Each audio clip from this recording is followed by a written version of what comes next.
Hi, and welcome to Cover Brand, where we cover all things branding, marketing, and advertising to help you understand what the hell branding is and how it works to grow your business. Welcome and welcome back. I'm Ethan Decker. Today I have Drew Bonder on the show. Drew, how are you? Doing great, my friend. How are you? I'm good. It's been, a year or two since we met at that nondescript bar in the middle of Westminster or Broomfield? Yeah, it's been too long is what it's been, It's Ethan. been too So long. yes. Whether it's 2 long days, 2 long weeks, 2 long years, it's been That's too long. that's correct. Yes. Well, before we get into covering brands, let's cover bands. You had a great Yeah. story about a classic cover song. Yes. So a story about You've Lost That Loving Feeling. And I know that Hall & Oates, they had a Uh-huh. cover of this, but this goes back to the Righteous Brothers. Yes. That was So in the so I 60s, went, 64, yeah, 65. yeah.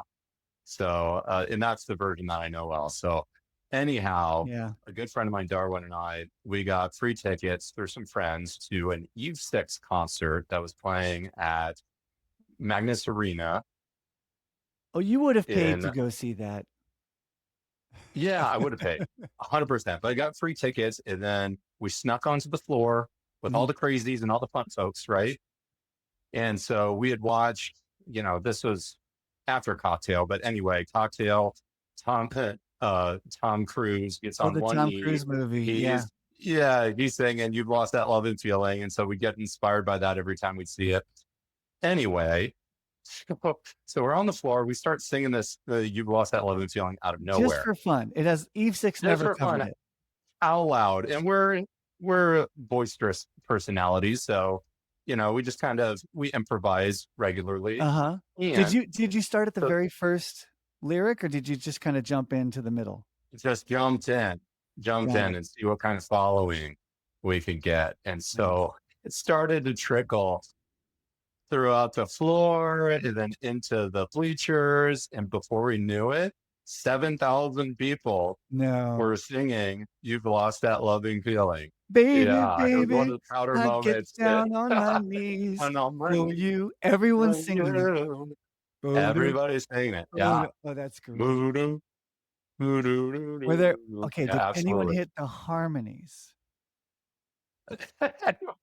I don't know if they did it well, Yeah, but true, true. It's an Eve 6 concert after all, yeah, but that was super fun. not a Yeah, Jacob Collier concert where he directs the whole audience and makes us sing in harmony. But Eve 6, you had 7,000 people singing "You've Lost That Lovin' Feeling."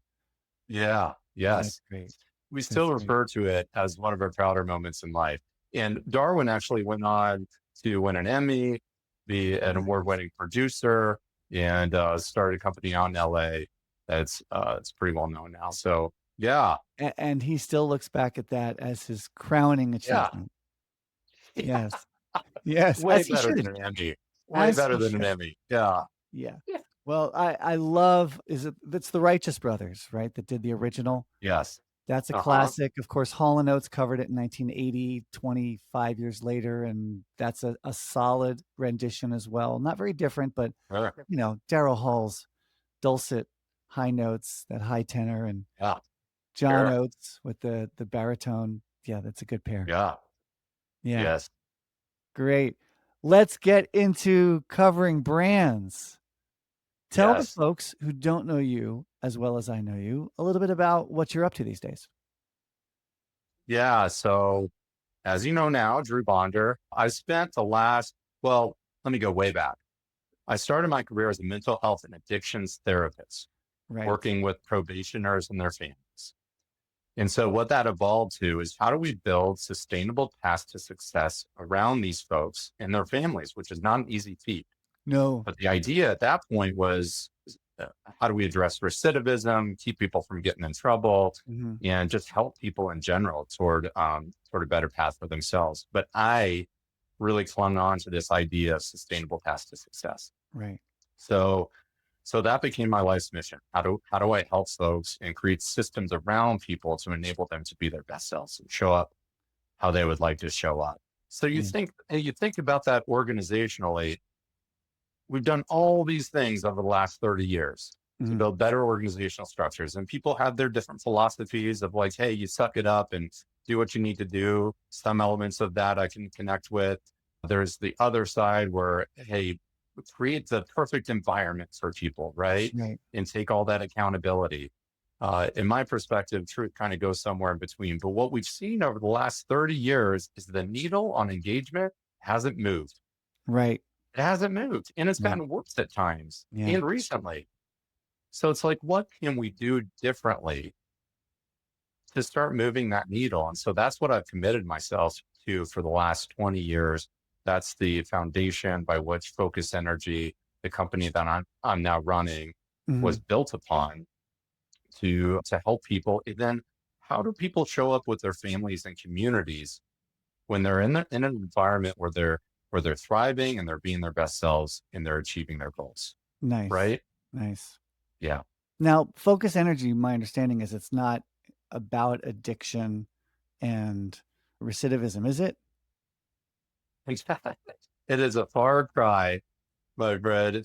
So we do fractional finance, accounting, and operations. Right. So many people have heard of fractional CFOs. We Mhm. have some brilliant fractional CFOs on the team that serve organizationally or organizations on a part-time basis. So think a lot of organizations, they may have financial leadership, may not. But instead of continuously hiring full-time folks, they have Mhm. certain gaps or issues that need to be addressed without hiring additional overhead or full-time staff on a recurring basis, right? So Right. these Right. people fill in, offer those insights that are needed to the organization's help solve some very meaningful problems Mhm. while reducing some of those costs and enabling the business. And then we have accounting and operations folks to clean up some of the issues, make sure that the right things are getting done at the right time, the right way, and the first time, ideally. And people know who's accountable for what, how, and when. So, Right. Okay, so you've got a resourcing question and a team question for sure. What about when it comes to the buy-in from your customers? Are you getting good traction? Are you having trouble expressing what you really offer? Because a fractional CFO just sounds like you're going to come in and look at some numbers. And I know that CFOs are much more sophisticated in their approach than, let's say, an accountant who sure. just kind of puts the numbers in the right spot. But Yeah. what's the rub? What's the challenge? Yeah. Well, here's the rub, Ethan. It still takes well more than 30 seconds to tell our story and build in our differentiator. So Yeah. after elaborating, if we have a captive audience that, I have, at least a few minutes to talk to, then people are like, oh, that is different. That's Mhm. valuable. That's Mhm. meaningful, right? In a 30-second elevator pitch, kind of scraping into that. Mhm. But it's not hitting on all cylinders. Also, just with our general branding, people look at the website or what have you, they're not reading. Yeah. Yeah. They're not quite sure what they're looking at perhaps? A fractional CFO firm, which is not bad. It doesn't tell our heart Right. though. And Right. and in our philosophies and our values and our mission, the way that we would like to articulate, even though some of those things are there, Yeah. people aren't reading that because, and I know this because they're not articulating that when we get to the initial conversation. Say, Right. oh, you're a fractional CFO and COO firm, right? You're Right. like, yes, and, Yeah. Yeah. Well, here a little bit of the language at the top of your site. You're right. It's fractional CFO, COO, and outsourced accounting. And then under that, financial and operational experts enabling you to make the most of your money. We provide clarity, foresight, and decision-making power at the speed of modern business by leveraging AI and ML in our proprietary platform. We find where you're overspending. We identify areas to improve efficiency. We have the tough conversations and tell you the truth from an outsider and expert perspective.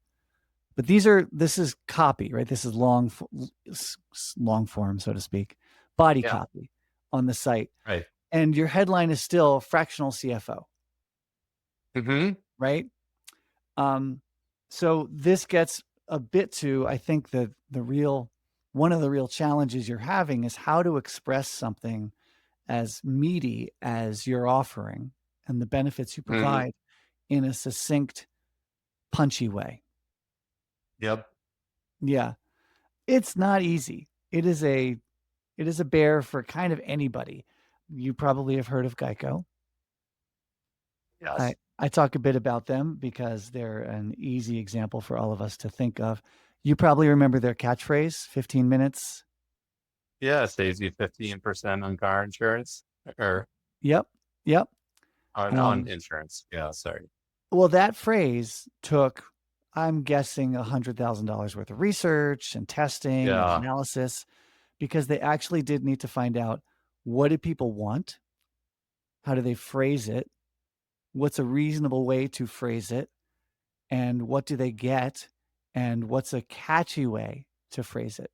And so let's say if it was actually, you know, 22 minutes on average. Well, that feels a little long for people. They don't want to be on a call for more than 20 minutes. 15 minutes felt like it was reasonable. Maybe 17 was the average, but 17 is clunky. 15%, it was clean and it matched 15 minutes, so 15 15. Mhm. So they did a lot of work to distill their research down to something clean Right. and punchy. And then of course they wrapped it with a gecko who speaks in Cockney for some obscure reason.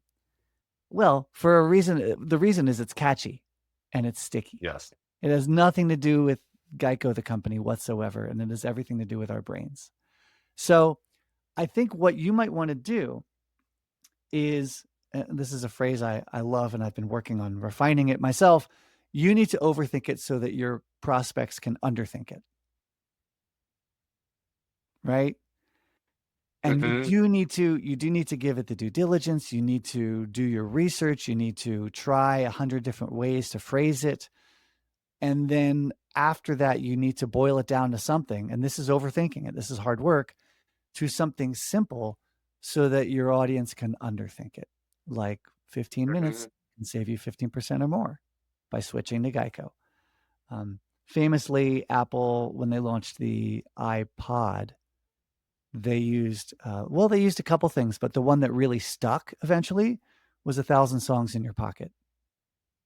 Hmm. It was nothing about gigabytes or megabytes back then. It was probably megabytes, or file size or transfer rates or anything like that. It was 1,000 songs in your pocket. Well, wow, I can walk around the world and listen to 1,000 songs, and that gives me a week's worth of music at least. And all the details were less important. So, what you've got is a very emotional offering, I think. And what you're saying right now is a very functional headline, fractional CFO. Mhm. It tells people the category, but it doesn't tell them what they're going to get, which Mhm. which takes us to an angle for where you should do your overthinking, which is, you should overthink the benefit that people get from working with you. Not Mhm. not the features that people get or not the category that people are hiring, but when they hire you, Drew, and when they hire focused energy, what are they going to feel like afterwards? Mhm. What's the pain that is going to be resolved? Sometimes you can talk about features, and maybe the feature itself is the shorthand, is the underthought way to get to the benefits. Because when you say 1,000 songs in your pocket, that's kind of a feature, but Mhm. instantly your brain can connect to what that means and the benefits of it, Mhm. and the joy you will have in your life by walking around with 1,000 songs in your pocket and being able to not have to reload anything. So you want to think in terms of the benefit that people are getting, and especially the emotional benefit, because you're dealing with stuff that's really emotional, right? Mhm. Yeah. So I know you've had those conversations. I don't know that you've overthought how to articulate those in short, succinct, punchy ways. Numerous iterations.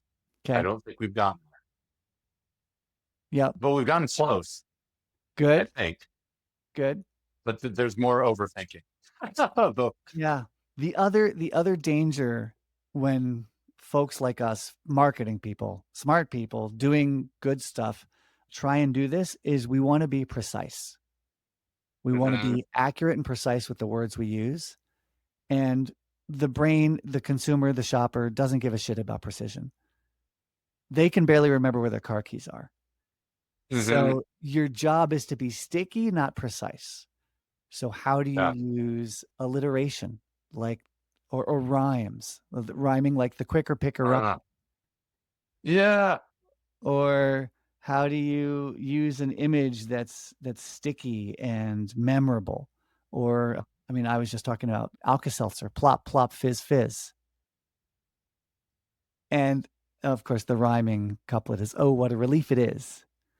Uh, Oh, yeah. so so what are the sticky ways you take that precise, overthought benefit and boil it down to something that when you express it to a prospect, they go, "Oh, man, that sounds like heaven.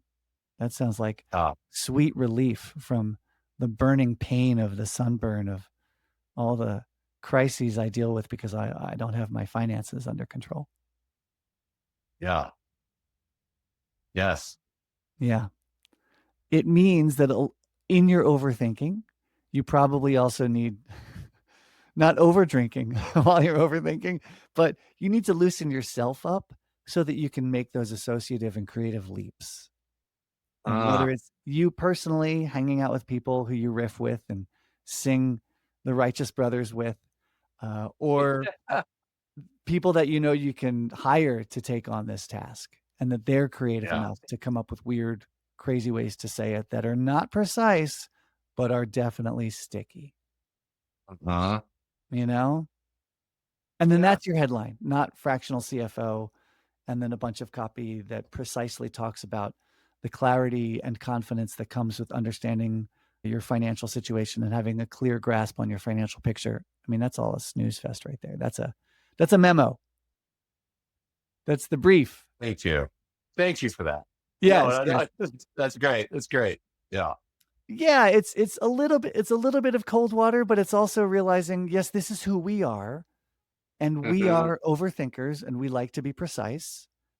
And that's not who we are as shoppers even. When I go to the store, I just wanna get the toilet paper with the angel on it. I don't want the one with the bears, you know, because angels are soft and fluffy and puffy, and clouds are soft and fluffy, and those little baby cherub angel feet are so cute and soft and puffy.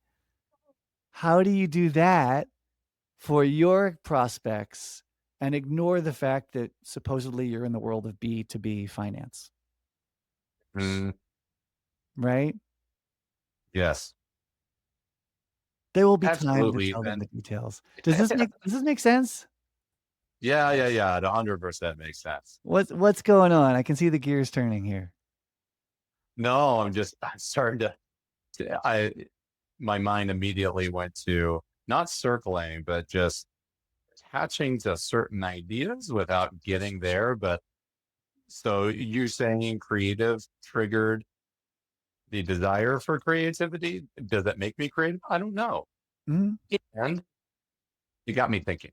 So I started to turn ideas in my brain. So that's where I was at. But Great. I'm here. Yeah. That's okay. No, I wanna know, yeah, the reaction and whether this is making sense, first of all. Yeah. It makes sense to me. So what I'm hearing is you look at some of the sticky slogans, branding, what have you. There's a lot of thought and deliberation that went into that, Mhm. right? And iterations and testing, trial and error, all the good stuff, right? Mhm. It landing to this point that was this condensed down version that didn't need to be precise and talk about exactly what's being provided and the Right. nuances and the features behind it, and articulate something that's meaningful that has an emotional connection to the prospect or concern the consumer, right? And Yeah. and the more concise we can make it, the easier it is to stick, and most importantly, that it's sticky. Yes. Yes, not Yeah, they can accurate. underthink it. Yeah, not So accurate. Yeah, so that your prospects can underthink it, but it hits yes. them in the gut, right? So that they get Mhm, the feeling of what it's gonna do to their organization if they work with focused mhm. energy. Yeah. Yeah, because you're promising, in a way, a really remarkable transformation from clenched, angst-ridden, low employee engagement, fear, all of those things in the organization to clarity, relief, positive engagement, alignment, excitement, enthusiasm, and of course, financial results, money. Sure. Yeah. Well, That's then I also think huge. when when having that sticky message, it's helpful for the internal staff as well. Because it's like, okay, now I connect even better to what emotions and what I'm trying to affect. Yes. In a very easy way, right? Because sometimes it can become a little convoluted of, okay, what are our objectives? And I feel like we're pretty clear on it. And Mhm. does that lend to even additional opportunities to have a succinct kind of North Star of this is actually what we're expecting? Yes. Yes, it will help the individuals in your organization understand it, and it will help them communicate that to prospects and customers as well. Yes, yes, yes. Yeah. Yeah. Yeah. But it's hard getting off the precision train and embrace that you need to be, what I like to say is, you need to be relevant to the elephant in your mind, the elephant that just reacts, the elephant that remembers jingles from 20 years ago, you know, Yeah. like, I am stuck on Band-Aid Yeah. because Band-Aid's stuck on me, Yeah. which is like a Barry Manilow song. And the sticky stuff like Quicker Picker Upper or Arby's, we have the meats, Yeah. or 15 minutes can save you 15% or more. Of course, that's not super sticky, but at least it's got that, you know, Yeah. flow to it. Right. And so, yeah, you want to get into the poetry of it so that your prospects can underthink it when it comes to thinking about you at all and then choosing you. Right. Cool. Work to be done. Yes. Yes. Gears to Work be never turned. ceases, Ethan. Work Yes. never ceases. Work never ceases. But it's also fun. I think that if you give yourself that permission to be less precise and to be more sticky, you will also have fun and you'll stumble upon things that you think are absurd or silly, but when you get a reaction, because you're testing out in the Mhm. market and talking to your colleagues and talking to your clients about it, when you see them respond, you know you're onto something. And that's all you need to do for testing. You don't need to do full on focus groups. Yeah. Well, good luck with overthinking it so that your prospects can underthink it. Good luck with getting off the precision train and onto the sticky train. And we'll have to talk again so I hear how it's going. Yeah, absolutely. Thank you for having me on your podcast, Ethan. This has been really fun. And I Yeah, appreciate all likewise. your insights. And Yeah. then I will put in some information into the show notes if people want to work with Drew or Focused Energy, convenient places to find you and get your financial house in order and feel incredibly good about it. Cheers. Do you feel like you should be getting more horsepower out of your brand, but you're not sure how? Bring it into the shop for a quick and affordable brand tune-up. We'll run some diagnostics, we'll make some quick fixes, and give you recommendations for bigger repairs or improvements you can do later. Learn more about the brand tune-up at appliedbrandscience.com.